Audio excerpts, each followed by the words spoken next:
la Bible, notre seule boussole, notre seule autorité en matière de foi et de pratique ou de praxéologie.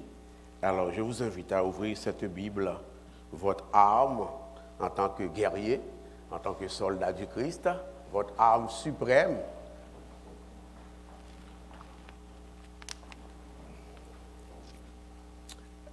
Nous allons lire 1 Thessaloniciens chapitre 1er, les versets 1 à 10 à la gloire de notre Seigneur. 1 Thessaloniciens chapitre 1er, versets 1 à 10 à la gloire de notre Dieu. Nous allons lire ensemble en respectant les signes de ponctuation, en vue de la compréhension ou de la pénétration du texte, frères et sœurs. J'espère que vous êtes prêts. Lisons ensemble. Paul et Sylvain et Timothée à l'église des Thessaloniciens qui est en Dieu le Père et en Jésus-Christ le Seigneur. Que la grâce et la paix vous soient données. Nous rendons continuellement grâce à Dieu pour vous tous, faisant mention de vous dans nos prières, nous rappelant sans cesse l'œuvre de votre foi, le travail de votre charité et la fermeté de votre espérance en notre Seigneur Jésus-Christ, devant Dieu notre Père.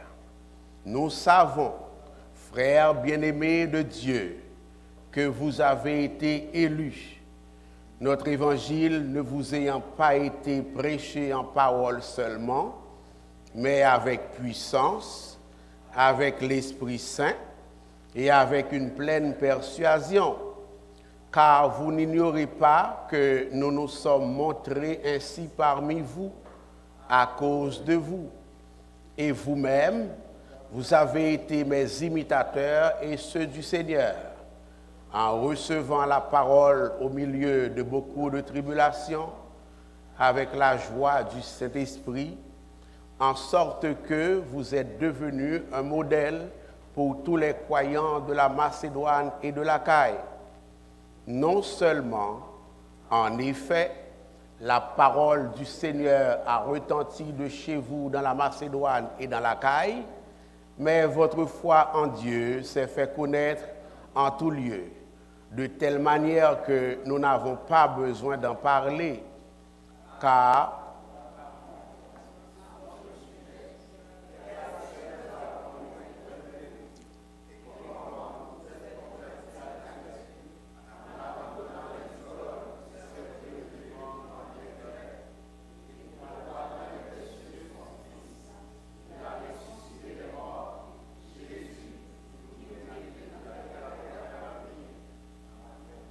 Amen.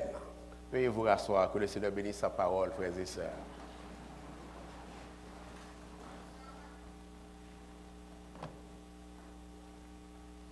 Je m'en vais vous entretenir de ce sujet, disant la célébration de la puissance transformatrice du royaume de Dieu.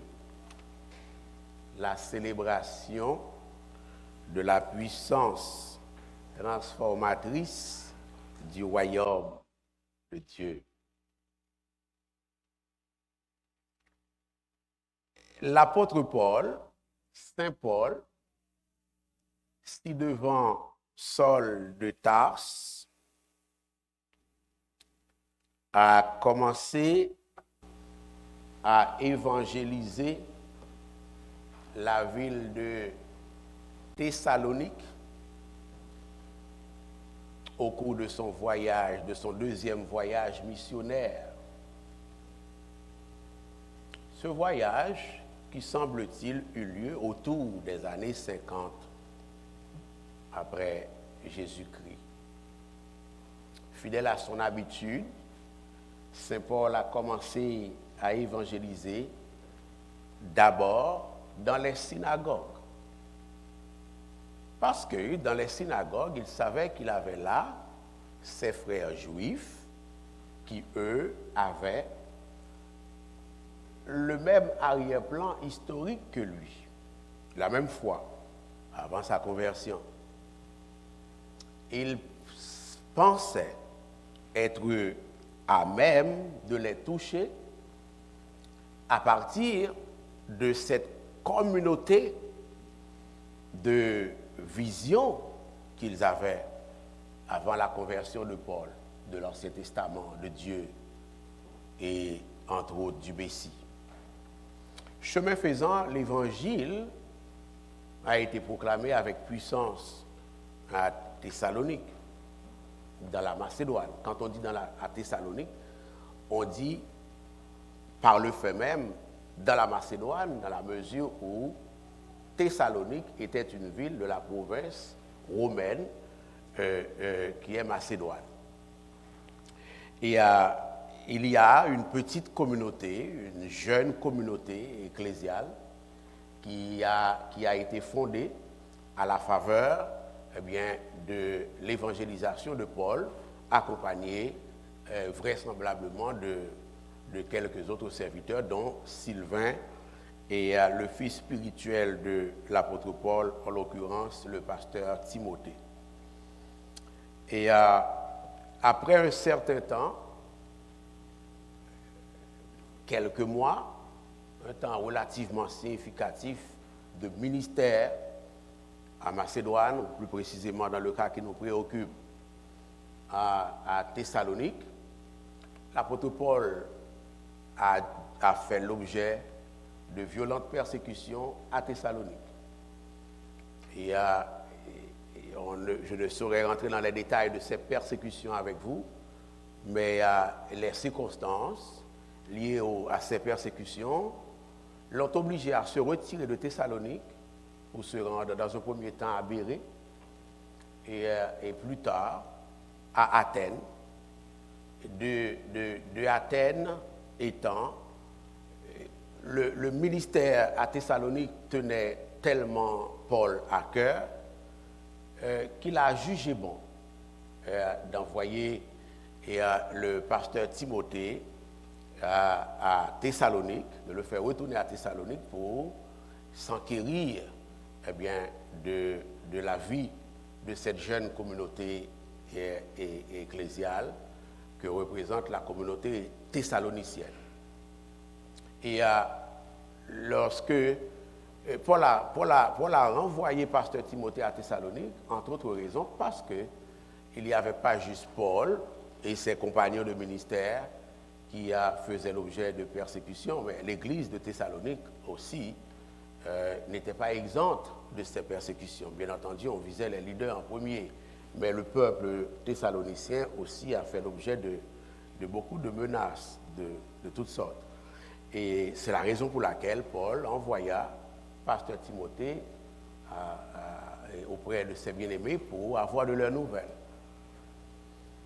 Et lorsque le pasteur Timothée est revenu rejoindre Saint Paul à Athènes et plus tard à Corinthe, le pasteur Timothée lui a fait un rapport assez encourageant, très encourageant même, de la situation spirituelle des frères et sœurs de Thessalonique.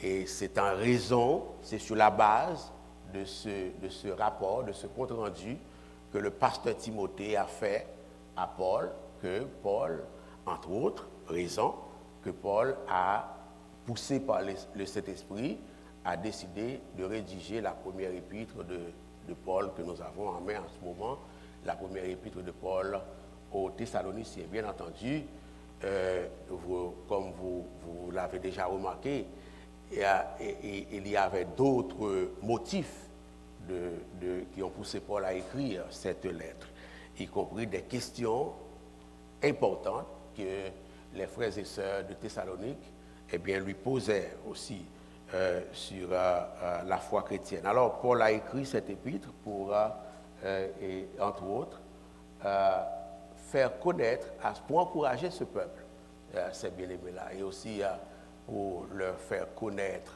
son amour, pour sa joie dans le Seigneur, de la manière dont ils ont servi le Seigneur. Paul célèbre la fidélité du Seigneur dans la vie de ses bien-aimés. Il célèbre la grâce de Dieu dans la vie de ses frères et sœurs. Il commence la lettre en disant Paul et Sylvain au verset 1er et Timothée à l'église des Thessaloniciens. Donc nous venons de relater le contexte. Bon, vous savez de qui on parle quand le livre dit, quand le texte dit, eh bien à l'église des Thessaloniciens. Je viens de vous donner eh bien une brève histoire de l'église des Thessaloniciens, qui est en Dieu. L'église des Thessaloniciens qui est en Dieu. C'est très important de noter cela d'entrée de jeu. À l'église des Thessaloniciens qui est en Dieu. Saint Paul, en sa qualité d'apôtre du Seigneur, eh bien, reconnaît que l'église des Thessaloniciens est en Dieu le Père. Remarquez, Paul et Sylvain et Timothée à l'église des Thessaloniciens qui est en Dieu le Père et en Jésus-Christ le Seigneur. Le verset premier semble ne pas être substantiel, ne pas avoir eh bien, trop d'importance.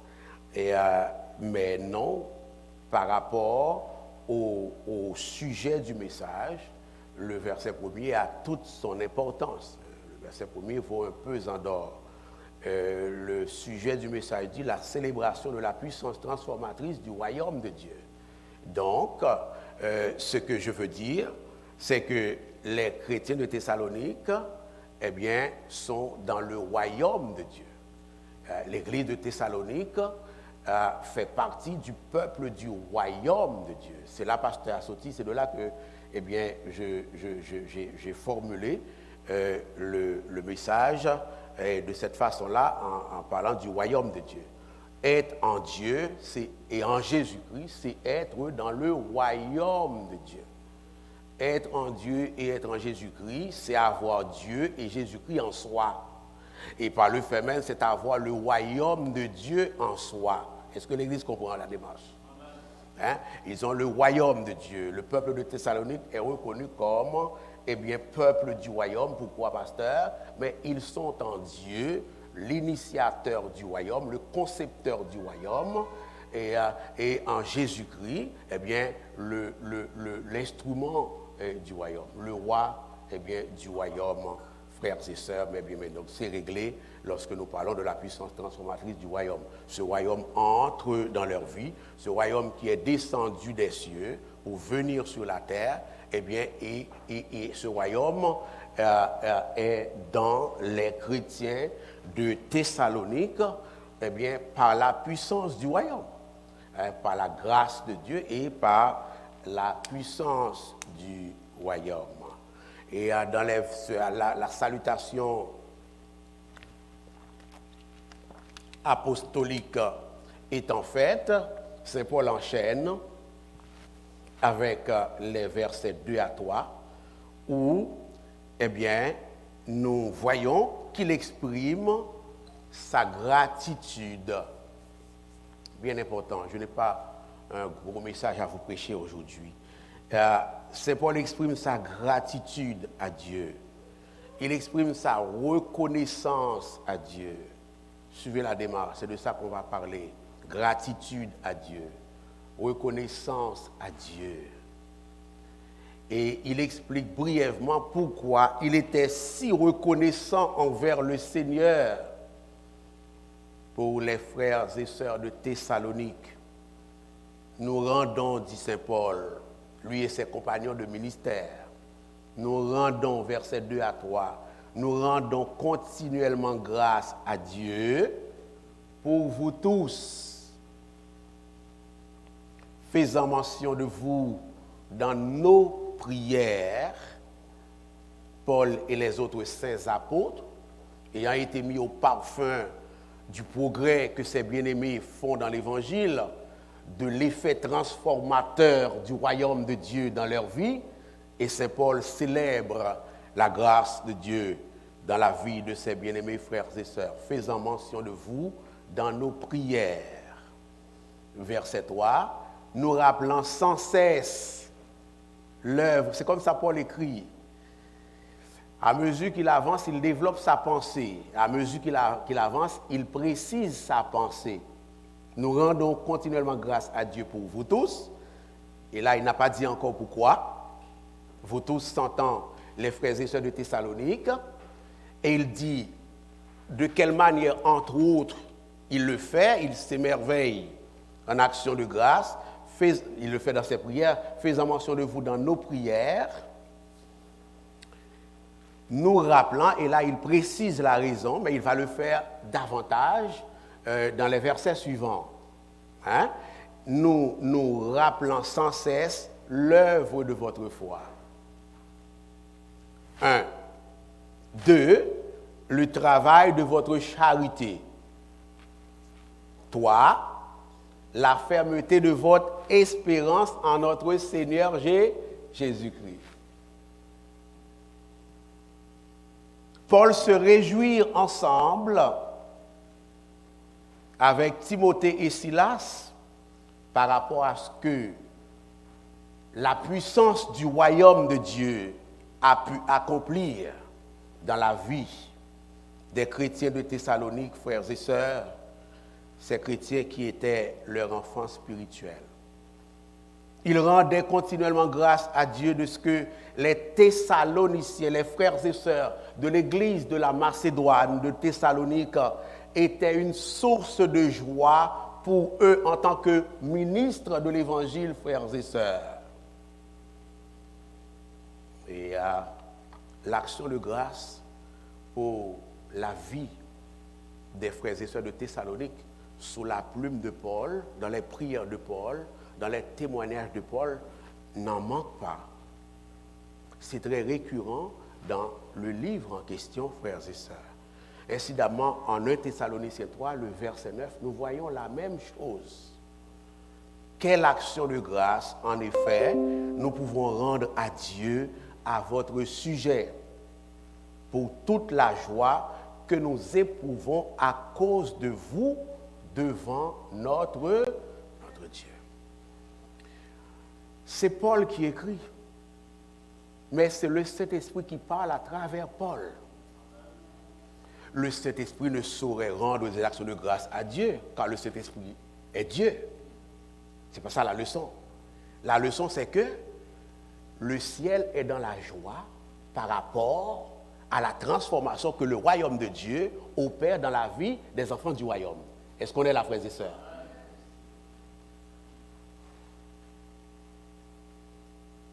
Et nous devons, dans 2 Thessaloniciens 1, verset 3 à 4, même chose. Nous devons, à votre sujet, rendre continuellement grâce à Dieu, comme cela est juste, parce que votre foi, notez la foi, votre foi fait de grands progrès et que la charité de chacun de vous tous à l'égard des autres, les mêmes raisons pour lesquelles il rend des actions de grâce à Dieu. En 1 Thessaloniciens chapitre 1, les versets 2 à 3, ce sont les mêmes raisons pour lesquelles il rend grâce à Dieu, eh bien, dans 2 Thessaloniciens chapitre 1, versets 3 à 4. Vous faites de grands progrès et que la charité de chacun de vous tous à l'égard des autres augmente de plus en plus.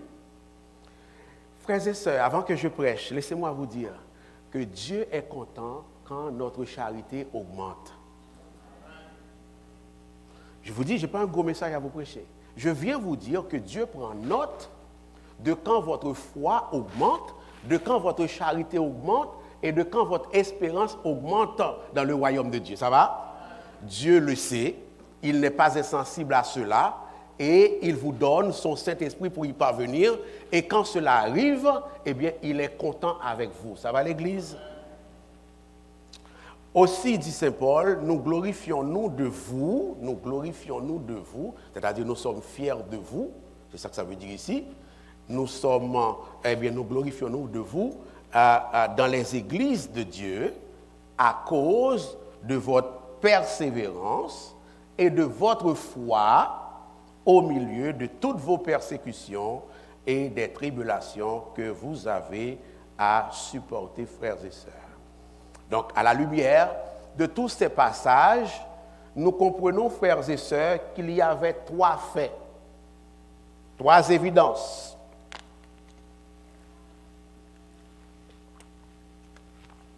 Qui caractérisaient la vie chrétienne, la chrétienté, la marche chrétienne, le service, la pratique de Jésus-Christ dans la vie des frères et sœurs de Thessalonique, frères et sœurs. Premièrement, ils avaient accompli une œuvre importante dans la foi en Christ. Œuvre importante dans la foi en Christ. Bien important de comprendre cela. Quand vous et moi, nous voyons que l'Évangile permet à des frères et sœurs d'accomplir une œuvre de foi importante dans leur vie, nous devons, vous et moi, prendre le temps de rendre des actions de grâce à Dieu pour cela. Ça va l'Église? Aussi simple que cela.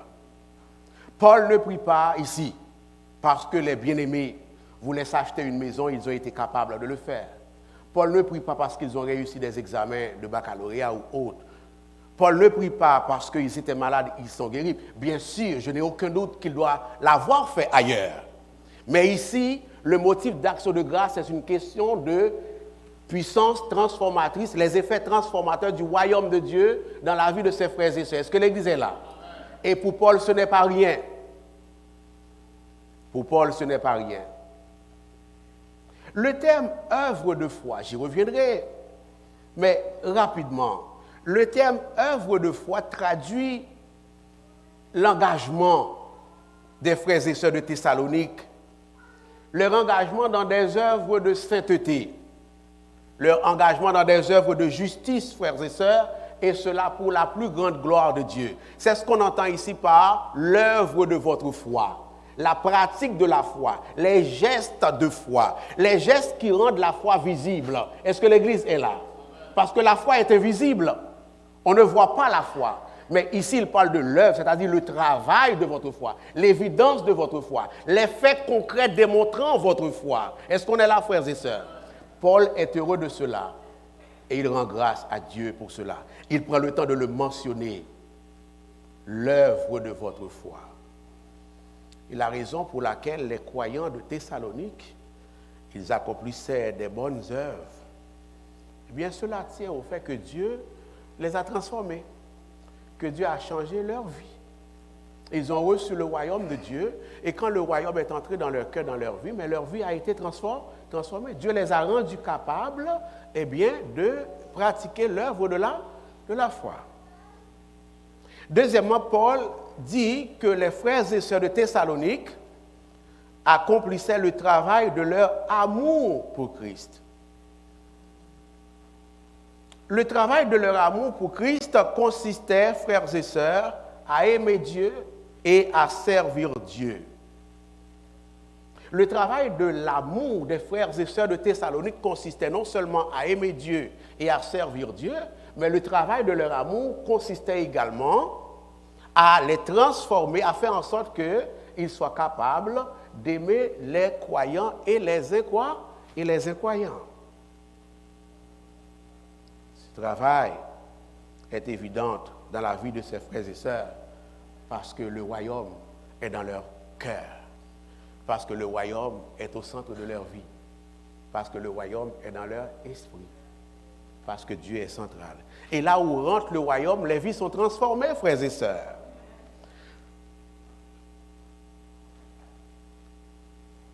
Troisièmement, Paul signale que les frères et sœurs de Thessalonique faisaient preuve de fermeté dans leur espérance. C'est-à-dire qu'ils attendaient des cieux le Fils de Dieu.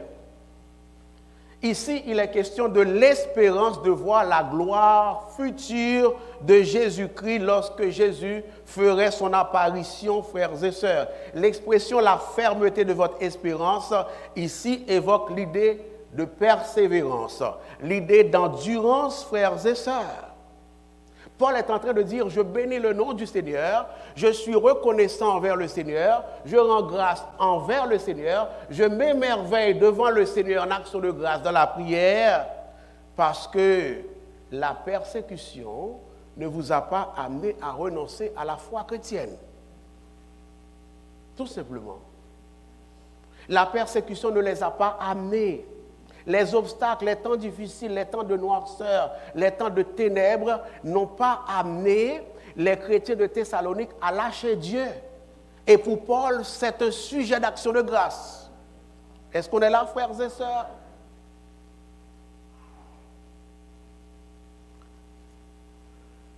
Eh bien, l'apôtre Jean nous dit dans Jean 5, versets 4 à 5, « Car tout ce qui est né de Dieu triomphe du monde. » Tout ce qui est né de Dieu triomphe du monde. Et la victoire qui triomphe du monde, c'est notre foi. Ça va l'Église? Qui est celui, se demande Saint Jean, qui a triomphé du monde, sinon celui qui croit que Jésus est le Fils de Dieu? Quel rapport ce verset a avec votre propos, pasteur? Mais le rapport, c'est que Jean corrobore la formulation du titre du message, à savoir, le royaume de Dieu est transformatrice. C'est ce que Jean dit, car tout ce qui est né de Dieu triomphe du monde. Né de Dieu signifie avoir reçu le royaume de Dieu. Né de Dieu signifie être dans le royaume de Dieu, avoir part au royaume de Dieu en Jésus-Christ. J'évoque ce passage pour vous parler de l'effet transformateur du royaume de Dieu. Ces chrétiens-là, ils étaient condamnés à réussir. Ils étaient condamnés à la victoire. Parce que le travail, ce n'est pas eux qui l'opèrent, c'est le royaume qui est en eux qui opère le travail. Est-ce qu'on est là? Quand tout ce qui est né de Dieu triomphe du monde, la persécution, les obstacles, les temps difficiles de la vie ne sauraient briser le chrétien, ne sauraient casser le chrétien. Il va persévérer. Pourquoi? Parce que la puissance du royaume est en lui. Et Saint Paul célèbre cela. L'espérance des Thessaloniciens est ferme parce que cette espérance est en Jésus-Christ, autrement dit, frères et sœurs. L'auteur de l'Épître aux Hébreux exprime la fermeté de cette espérance quand il dit « afin que par deux choses immuables, dans lesquelles il est impossible que Dieu mente, nous trouvions un puissant, notez bien, un puissant encouragement. » Nous sommes condamnés à réussir, frères et sœurs, dans notre marche chrétienne, parce que Dieu a fait de la bonne provision pour nous en ce sens. Nous, dont le seul refuge a été de saisir l'espérance qui nous était proposée. Cette espérance, regardez bien, cette espérance, nous la possédons comme une encre, ça a été chanté tout à l'heure, comme une encre de lame sûre et solide. Elle pénètre au-delà du voile, là où Jésus est entré pour nous comme précurseur, ayant été fait souverain sacrificateur pour toujours, selon l'ordre de Melchizedek.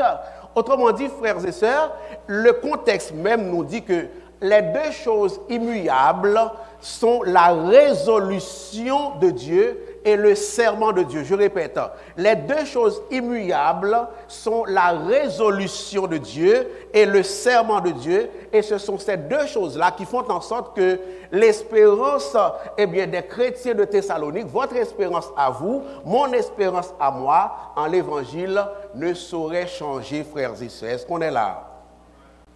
Notre espérance est assurée parce qu'elle est en Jésus-Christ. Si on ne peut pas casser Jésus-Christ, on ne peut pas casser notre foi. Si on ne peut pas casser Jésus-Christ, on ne peut pas casser notre espérance. Ça va, frères et sœurs? Notre espérance est assurée également par l'intercession du Christ. Vous savez pourquoi vous et moi, nous ne saurions lâcher la vie chrétienne? C'est parce que Jésus intercède pour nous nuit et jour. Parce que Jésus prie pour nous. Vous le saviez? Jésus prie pour vous. Nous avons un intercesseur dans le ciel, à la droite de Dieu. Jésus de Nazareth qui prie pour nous, frères et sœurs. Eh bien, tout ça concourt à la puissance transformatrice du royaume. Ils étaient condamnés à persévérer. Et ceux qui sont dans le royaume, ceux qui ont reçu le royaume de Dieu, persévéreront jusqu'à la fin. Cela ne vient pas de toi, cela ne vient pas de moi. Ça vient de la puissance qui agit en moi, du royaume qui agit en moi. Est-ce qu'on est là, frères et sœurs? Sinon, ça fait longtemps que tu aurais lâché. Ça fait longtemps que... Hein? C'est le royaume qui nous tient dans la foi. Ça va l'église? C'est le royaume. Et Paul parle de ce qu'on appelle dans le langage théologique ces vertus cardinales. Vous le voyez? Les vertus cardinales. Ces vertus cardinales, c'est la foi, l'espérance, la charité. C'est de ça qu'il est la question. Et ici, en 2 Corinthiens 13, on a tout le paquet. La foi, la charité, l'espérance. Ceux qui sont dans le royaume sont caractérisés par 3 affaires. La foi, la charité, l'espérance. Les vertus cardinales en théologie. Et ces vertus se reposent sur Jésus de Nazareth. Et chacune de ces vertus, nous allons le voir en détail cette fois-ci, ok? Je reviens sur ça. Chacune de ces vertus engendrait une vie chez les chrétiens de Thessalonique qui rendait leur vie encourageante pour leurs pasteurs, pour leurs ministres, pour ceux qui ont prié avec eux, frères et sœurs. Dans le passé, les croyants de Thessalonique, pas dans le passé d'avant leur conversion, dans le passé à partir des premières minutes de leur conversion. Dans le passé, les chrétiens de Thessalonique ont mis leur foi en action lorsqu'ils avaient cru à l'évangile de Jésus-Christ. OK? La foi, la charité, l'espérance. J'essaie de vous montrer comment ça fonctionne ensemble. L'une ne marche pas sans l'autre. Ces 3 vertus-là marchent ensemble. C'est un package. C'est un kit. Là où il y a la foi, il y a la charité. Ça va? Là où il y a la charité, il y a l'espérance. Il ne peut pas marcher sans l'autre. Ça va l'église? Croyez-moi. Et Paul est en train de dire que à la conversion, ils ont fait preuve de foi en ayant cru à l'évangile qui a été proclamé par les saints apôtres. Dans le présent, ils aiment Christ, ils aiment le monde, ils aiment l'Église. Et dans le futur, ils espèrent dans le retour de Jésus pour venir accomplir cette bonne œuvre que Jésus a commencée dans leur vie. Si je suis chrétien, je ne passe pas par ces 3 étapes qui se renouvellent jour après jour, bien entendu. Qui se renouvellent, chacune se renouvelle. Et voilà pourquoi on parle de croissance spirituelle. Voilà pourquoi on parle de croissance dans la maturité spirituelle. Ma foi se renouvelle jour après jour. À mesure que je prie, que je lis la parole, que je fais des expériences avec Dieu, ma foi se renouvelle. Même chose pour mon espérance. Même chose pour mon amour. Mais à la base, à la toute première minute où le royaume entre dans ma vie, ces 3 choses sont déposées dans ma vie. Je suis le dépositaire de l'amour, de la foi et de l'espérance. Comprenez-moi bien. C'est initial. Ce ne sont pas des choses pour lesquelles on travaille. C'est donné par le roi du royaume. Ça va? L'Écriture nous dira de travailler à les développer. On va les développer dans la prière et la méditation. Ça va l'église? Mais on est déjà dépositaire de ces choses. Ça vient avec le royaume de Dieu. Une fois qu'on reçoit le royaume, on a ces choses dans notre vie. Eh bien, frères et sœurs, j'aimerais ça maintenant, c'est Paul qui le fait. Je suis la méthodologie de Paul. Ce qu'il a dit là, c'est des affirmations. À date, il ne donne pas encore de preuves. On est là? Il n'a pas donné de preuves encore. Il va donner des preuves de ce qu'il vient de dire à partir du verset 4. Et c'est cette méthodologie-là que je veux suivre pour prêcher rapidement la parole de Dieu. Saint Paul dira, au verset 4 à 10, qu'est-ce que concrètement 1, 2, 3, 4, ces bien-aimés ont fait qui prouvent qu'ils ont reçu le royaume de Dieu dans leur vie. C'est vers ça qu'on s'en va là, ok? On va regarder ça rapidement. Parce que jusqu'à présent, ça pourrait être nébuleux. ce n'est pas encore concret. Qu'ont-ils fait tant que ça? Qu'est-ce qu'ils ont fait dans le visible pour dire qu'ils ont reçu le royaume de Dieu dans leur vie?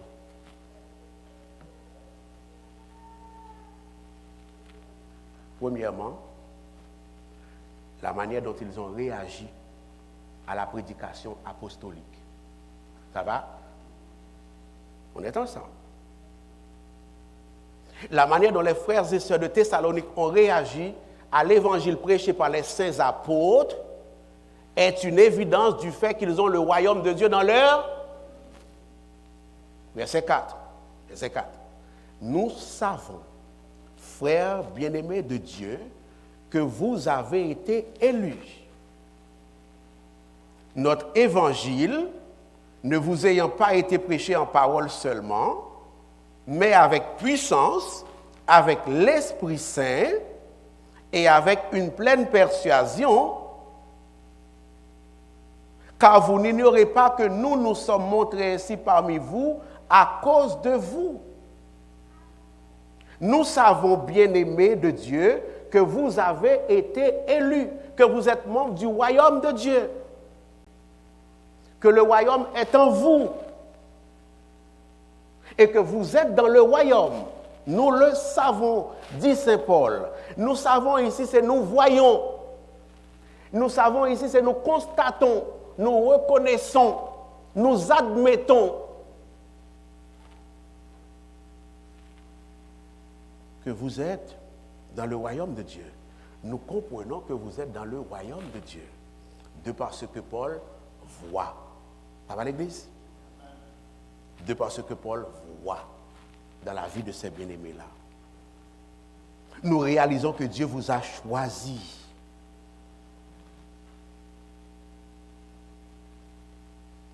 Et Paul donne la preuve de l'amour de Dieu pour les Thessaloniciens. Il les a choisis pour le salut, ou alors pour le royaume. Dans 2 Thessaloniciens 2, verset 13, il dira, pour nous, frères bien-aimés du Seigneur, nous devons à votre sujet rendre continuellement grâce à Dieu, parce que Dieu vous a choisi dès le commencement pour le salut, par la sanctification de l'Esprit, frères et sœurs.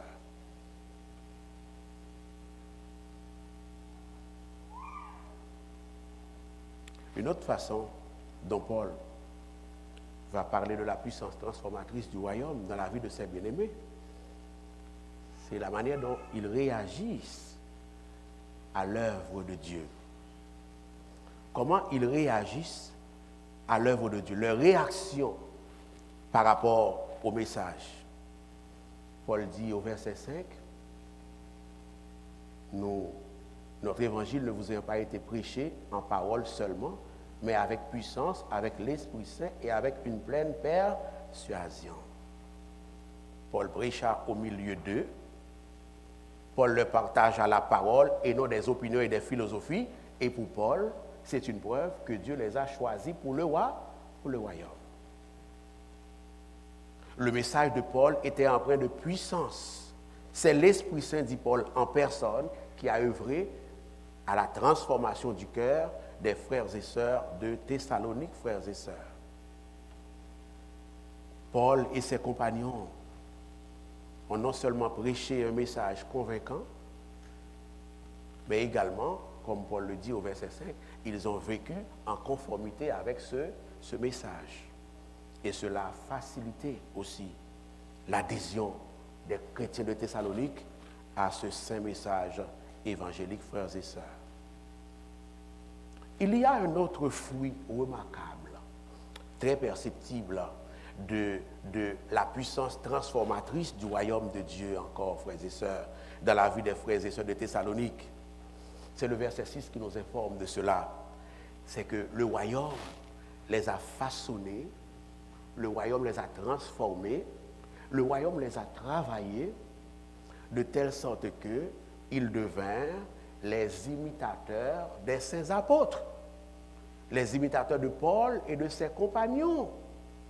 Verset 6, et vous-même, vous avez été mes imitateurs et ceux du Seigneur en recevant la parole au milieu de beaucoup de tribulations avec la joie du Saint-Esprit. C'est le royaume de Dieu qui peut nous porter à faire cela, frères et sœurs. Recevoir la parole au milieu des persécutions en imitant les saints apôtres qui n'ont pas fléchi devant la persécution, qui ont tenu bon, qui ont tenu tête aux grands de ce monde en restant attachés à la parole de Dieu. Paul loue le Seigneur, Paul rend des actions de grâce, Paul célèbre la puissance de Dieu du fait que les frères et sœurs de Thessalonique ont suivi leurs traces. Traces consistant à recevoir la parole quoi qu'il arrive.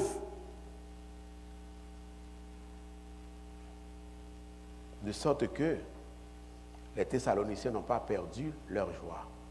Ma prière pour vous et moi, c'est que les temps difficiles ne nous fassent pas perdre notre joie.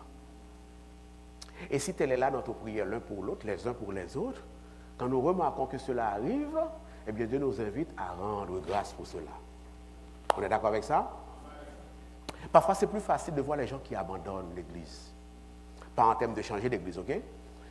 C'est plutôt des gens dont la foi a refroidi. C'est plus facile de le voir. Et peut-être même de le noter que de tenir compte de ceux qui tiennent bon dans la foi. Hein? Souvent, ce qui n'est pas bien est plus perceptible que ce qui est bien. Ce qui n'est pas à célébrer est plus perceptible de ce qui est à célébrer. Ouais. Quand nous voyons que nous avons des hommes, des femmes, des jeunes, des parents qui tiennent bon dans la foi, on devrait passer des heures à prier pour cela. C'est un peu ce que Paul est en train de nous enseigner ici. Paul le Saint-Esprit prend le temps de mettre ce texte dans le canon. C'est pour nous dire que c'est ce que vous et moi, nous sommes appelés à faire. Célébrer la fidélité de Dieu, célébrer la grâce de Dieu dans le fait que sa puissance transforme la vie des gens. C'est tout simplement la démarche. Vous avez vu le texte. Il n'y a rien de plus dans ce texte-là, dans cette péricope. Plus tard, il y aura d'autres choses. Mais ici, c'est rien que cela. Paul loue le Seigneur, Paul bénit le nom du Seigneur, parce qu'il y a des gens qui ont su démontrer leur amour pour l'Évangile, parce qu'il y a des gens qui tiennent bon dans la foi, qui gardent la foi, et parce qu'il y a des gens qui vont jusqu'à imiter les saints apôtres dans leur vie, dans leur choix, dans leurs décisions, en recevant la parole de Dieu dans la joie, malgré les moments difficiles. Il y aura toujours des temps difficiles, mais le Seigneur sera toujours à nos côtés, frères et sœurs. Le témoignage des chrétiens de Thessalonique ne se répandait pas seulement chez eux. Ce témoignage s'en allait au-delà de la Macédoine, de Thessalonique, frères et sœurs. Et ce témoignage, dit Paul, est allé jusqu'à l'Achaïe, une autre province voisine, plus au sud de la Macédoine. En sorte que, dit Paul, vous êtes devenus un modèle pour tous les croyants de la Macédoine et de l'Achaïe. Tu n'aimerais pas que le Saint-Esprit de Dieu dise ça de toi? Tu persévères dans la foi, tu vis dans la foi, tu aimes le Seigneur, tu aimes l'Église, tu aimes les incroyants, tu aimes les croyants, tu imites les hommes de Dieu et le Seigneur lui-même, notre modèle par excellence. Et ce faisant, tu deviens un modèle pour les autres. C'est Dieu qui est en train de féliciter son Église par le truchement de Saint Paul. C'est Dieu qui est en train de dire à ton Église, je t'approuve. À mes yeux, peu importe ce que le monde pense de toi, peu importe ce que toi-même tu penses de toi, je t'approuve, j'approuve ta conduite. Ce n'est pas rien, frères et sœurs.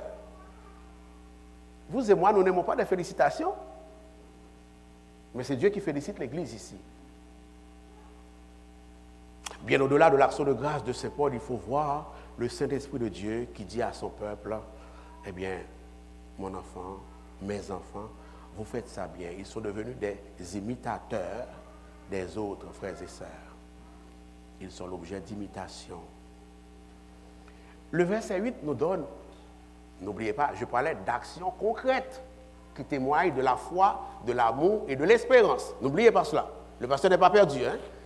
Je reste dans le fil conducteur. Okay? Parce qu'en haut, ce n'était pas clair, c'était un peu flou, c'était juste des affirmations. Mais il y a des éléments tangibles. Vous les avez notés. Premier élément, c'est qu'ils ont reçu la parole dans la joie, malgré la persécution. OK? N'oubliez pas. Deuxièmement, ils imitent les saints apôtres et le Seigneur lui-même. Ce qui fait en sorte que, comme évidence, comme du concret, de leur foi, de leur amour, de leur charité, de leur espérance, ils ont été capables d'arroser les autres, d'influencer les autres dans la foi, d'irriguer les autres dans la foi. Est-ce que l'Église est là? Et ce n'est pas terminé. Au verset 8, à la lumière du verset 8, nous comprenons que ce n'est pas terminé en termes d'actions concrètes, démontrant leur foi, leur amour et leur espérance. Non seulement, en effet, la parole du Seigneur a retenti de chez vous, dans la Macédoine et dans l'Achaïe, mais votre foi en Dieu s'est fait connaître en tout lieu, de telle manière que nous n'avons pas besoin d'en parler nous-mêmes. Paul a reçu un rapport circonstancié du pasteur Timothée, mais sans doute il y a d'autres gens qui ont parlé à Paul de leur vie, de leur relation avec le Seigneur. Paul leur dit, je le sais, je connais cela, à travers leur vie, leur témoignage personnel. Ici, il est question d'évangélisation, d'accord? Ici, ce n'est pas pareil avec le verset 7, hein? C'est pas pareil avec le verset 7, c'est autre chose. Verset 7, en sorte que vous êtes devenu un modèle pour tous les croyants de la Macédoine et de l'Achaïe, ça c'est une chose. Je ne me répète pas au verset 8, Paul ne se répète pas au verset 8. Ils sont devenus un modèle pour les croyants, ça c'est pour l'Église. Les autres gens qui servent le Seigneur avec eux dans l'Église locale, est-ce que l'Église est là? Ou les autres églises, Sarepta, ou n'importe quoi, Ottawa, etc. Mais c'est une chose d'être un modèle pour les autres chrétiens, c'en est une autre d'être un modèle pour les incroyants. Est-ce que l'Église est là? Donc ici, on est dans l'évangélisation personnelle. Verset 8. Non seulement la parole du Seigneur a retenti de chez vous, dans la Macédoine et dans l'Achaïe, mais votre foi en Dieu s'est fait connaître en tout lieu, de telle manière que nous n'avons pas besoin d'en parler. Parfois, les grosses campagnes d'évangélisation, c'est utile. On en parlait un peu avec le pasteur Oulé hier. Les pamphlets, c'est utile. Mais la vraie Bible des incroyants, c'est ma vie, c'est ta vie. Est-ce qu'on est là? Et quand nous voyons que la vie d'un homme de Dieu, que la vie d'une femme de Dieu, que la vie d'un jeune de l'Évangile, d'une jeune, eh bien, constitue réellement une Bible pour les incroyants, c'est à célébrer dans le Seigneur et dans l'humilité. Est-ce que l'Église est là? C'est ce que Paul nous enseigne. C'est à célébrer. Ça va l'Église? C'est ce que Paul est en train de leur dire. Je termine avec le verset 9. Car on raconte à notre sujet quel accès nous avons eu auprès de toi et comment vous vous êtes convertis au Seigneur pour accepter la parole de Dieu. Verset 10. Pour attendre des cieux son Fils, qu'il a ressuscité des morts, Jésus, qui nous délivre de la colère. Je reviens à l'espérance. Je vous fais grâce du détail. On en a déjà parlé un peu. Donc, ce qui nous démontre, je résume, je fais ma Bible, ce qui nous démontre la force transformatrice du royaume de Dieu dans la vie de ses frères et sœurs, si on veut être juste affirmatif, sans nous tenir aux exemples concrets, ça va être quoi? La foi, la charité et l'espérance. C'est ce que je me souhaite. C'est ce que je vous souhaite. C'est pourquoi je prie, pour moi et pour vous, que Dieu donne au peuple de l'oratoire. Vous les avez déjà, d'accord? Vous les avez déjà. De la même manière que Paul a été capable de savoir, de voir, que pasteur Timothée a été capable de savoir que l'église de Thessalonique avait déjà ses vertus, cultivait déjà ses vertus chrétiennes, je suis capable de le dire pour la plupart d'ici. OK? Donc, je vais continuer à prier que Dieu vous fasse grandir davantage dans ces vertus-là. Ça va l'église? Et je demande à Dieu, quand je vois ces vertus-là chez vous, que je puisse l'en remercier. Que je puisse apprendre. Et il y a des serviteurs de Dieu. Des fois, les pasteurs se plaignent plus que de célébrer les bonnes choses. Ça va? Je prie que le Seigneur me fasse la grâce de célébrer les bonnes choses que vous avez aussi chez vous. Ça va l'église? Il n'y a pas toujours des choses à condamner. Il y a aussi des choses à célébrer. Si tu cherches, si tu as des yeux spirituels, tu vas les voir. Ça va l'église? Que le Seigneur nous bénisse ensemble.